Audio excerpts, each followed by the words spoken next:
Bíblia, a mensagem. Marcos, capítulo 11.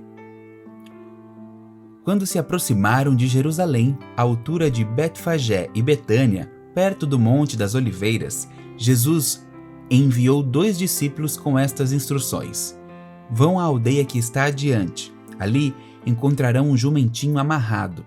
Ele nunca foi montado. Desamarrem-no e tragam-no aqui.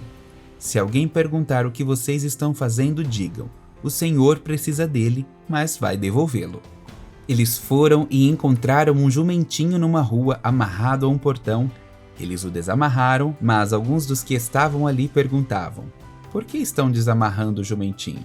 Os discípulos responderam exatamente como Jesus os instruíra, e não foram mais incomodados. Assim, levaram o jumentinho e puseram suas capas sobre ele, e Jesus o montou.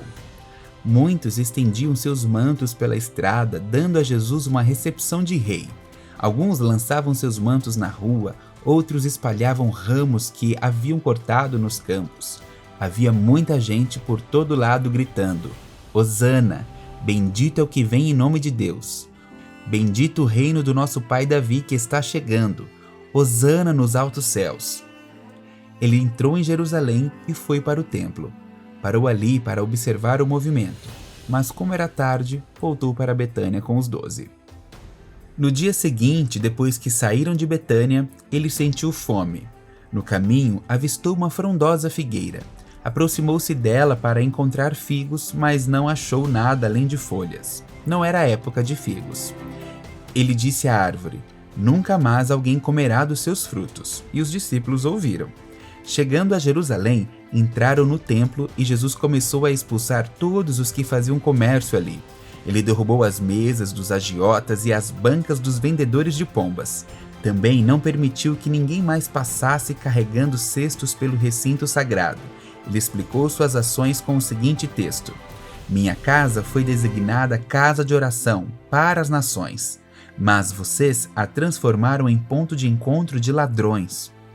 Ao tomar conhecimento desses fatos, os principais sacerdotes e os líderes religiosos decidiram que era hora de se livrar dele. Estavam em pânico porque o povo se mostrava encantado com seus ensinamentos. À noite, Jesus e seus discípulos deixaram a cidade. Pela manhã, andando pela estrada, eles viram a figueira. Estava seca até a raiz. Lembrando-se do que acontecera no dia anterior, Pedro disse: Mestre, olha! A figueira que amaldiçoaste ficou seca. Jesus foi direto: assumam de fato seu compromisso com Deus e nada será difícil para vocês.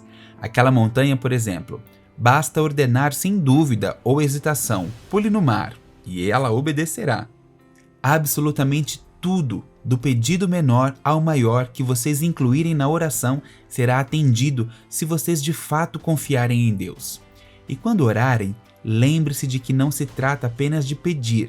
Se vocês têm algo contra alguém, perdoem. Só então o Pai Celestial perdoará de vocês os seus pecados. De volta a Jerusalém, eles caminhavam pelo templo. Então os principais sacerdotes, os líderes religiosos e os líderes do povo exigiram: mostre-nos as suas credenciais. Quem deu a você autoridade para falar e agir deste modo? Jesus respondeu: primeiro respondam a uma pergunta. Se a responderem, também responderei a sua. No caso do batismo de João, quem o autorizou? Deus ou os homens? Digam-me. Eles ficaram numa situação difícil e sabiam disso. Confusos, cochichavam entre si. Se dissermos Deus, ele vai perguntar por que não acreditamos nele.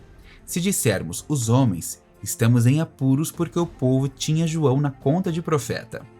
Decidiram então dar a vitória a Jesus dessa vez. Não sabemos, responderam. Jesus concluiu: então também não vou responder a pergunta de vocês.